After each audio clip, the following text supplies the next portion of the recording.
Today I am making my dog food. I've already boiled my chicken, and this is the big bag of chicken that I boiled. So now I like to grind it up so that they don't have to eat big chunks of chicken, and it's easier for me to mix with the vegetables. And unfortunately, this is probably my least favorite job when I'm making the dog food, grinding up the chicken, but it's necessary. So put it in my little chopper, give it a whirl, and then I place it in these bowls because I'm going to measure how much chicken is in each one of these containers, because for my recipe, I use 5 pounds of chicken. So right now, that's what I'm gonna be doing probably for the next 35 to 40 minutes, is putting the chicken in the chopper and chopping it up for my recipe. And of course, I have 3 dogs at my feet that are just dying for me to make a mistake and drop a piece of chicken. So I've ground up my chicken. I have about maybe 5.5 pounds between this bowl and this bowl. And I weighed it on my trusty Weight Watchers scale to make sure that I had the right amount. And so we also need sesame oil, pure sesame oil, 2 cans of 100% pure pumpkin, turmeric, ground turmeric, which is good for their bones and their joints, flaxseed meal, a pound of beans. You can use any kind of beans, but this time I used red beans. I usually make a big batch of that, and then I put it in these 1 pound containers and freeze it, so when I'm ready to make my dog food, I already have the beans ready. I do the same with the rice. I put it in my little bags here and shrink wrap them so that the rice is there when I need it. And also I use frozen veggies. If I have fresh veggies, I'll use them, but I don't have any fresh veggies today, so I'm going to use frozen cauliflower and broccoli and peas and carrots. I usually also add in spinach and green beans, but I'm out of that today, and since I'm not going to be riding Covington anytime soon, I'm just going to put some extra cauliflower and extra broccoli because I do have that. So now I'm going to get ready to mix it all. I have all my ingredients in the bowl now. I put in everything first before I put in the chicken, because when you put in the chicken, it's really hard to mix. So it's a lot easier to mix this stuff up first. Just remember, after you cook the broccoli and the cauliflower in the microwave oven, you put it in the bowl, and I chop it up with my scissors so that it's not big hunks, because the dogs really don't like the big hunks of veggies. So if I want them to eat their veggies, I have to make them small. And it doesn't take me long to do that. So everything's in here that needs to be in here first. So I'm ready to mix it up. Mix all of this stuff together. And once I get it mixed really good, I already put in my sesame oil, my flaxseed. Once I get this all mixed good, then I'm going to put in my chicken and mix that really good. So I've got this mixed good, and I'm going to put the chicken in.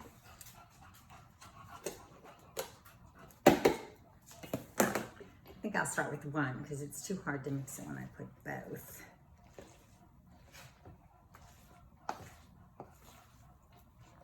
Oh, what the heck. I'll put them both. If only Glenn were in here. He's usually my mixer, but he's not in here today. So I'm on my own with the dog food making today.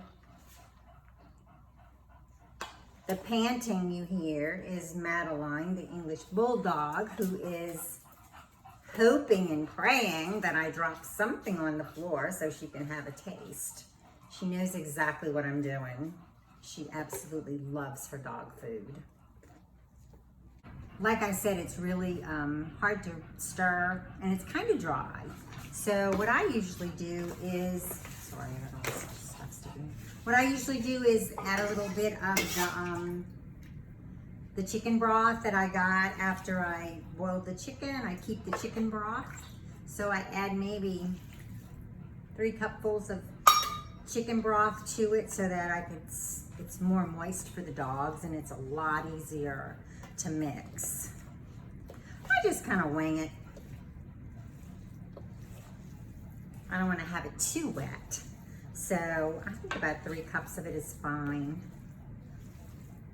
Mix it up really good. Yeah, that's very helpful.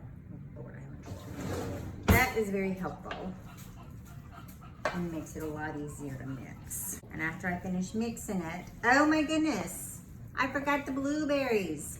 So I don't put the blueberries in. I put about a cup of blueberries. I keep my blueberries frozen because I have lots of blueberries. So I always have frozen blueberries in the freezer because we grow our own.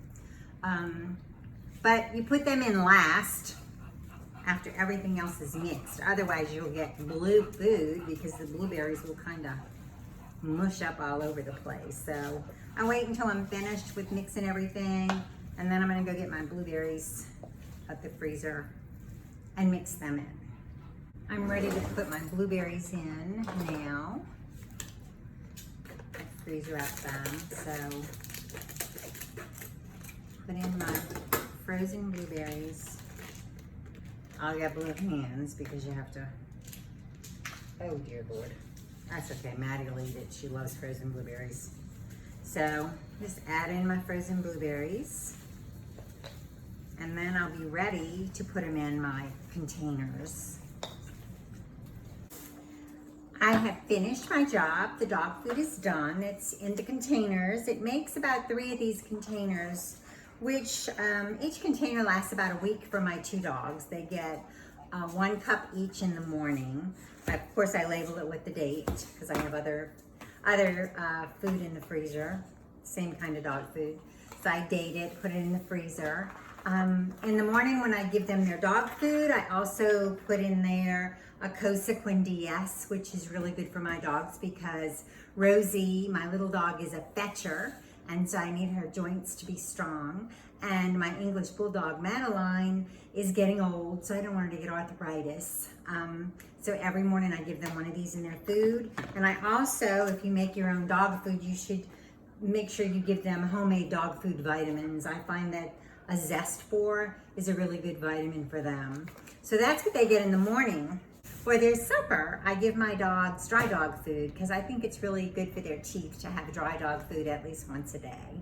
And I use Canada Pure. It's really a nutritious food. It's a little bit expensive, but my dogs are worth it. So this has been my day of making dog food. I hope you enjoyed the video. If you have any suggestions for me to change my ways with the dog food making, or any better ideas, I'm always open to new ideas and new recipes for my dog. So they mean everything to me. They are so special that I want to treat them special, and that's why I make the dog food for them. So thank you for watching my video, and have a great day.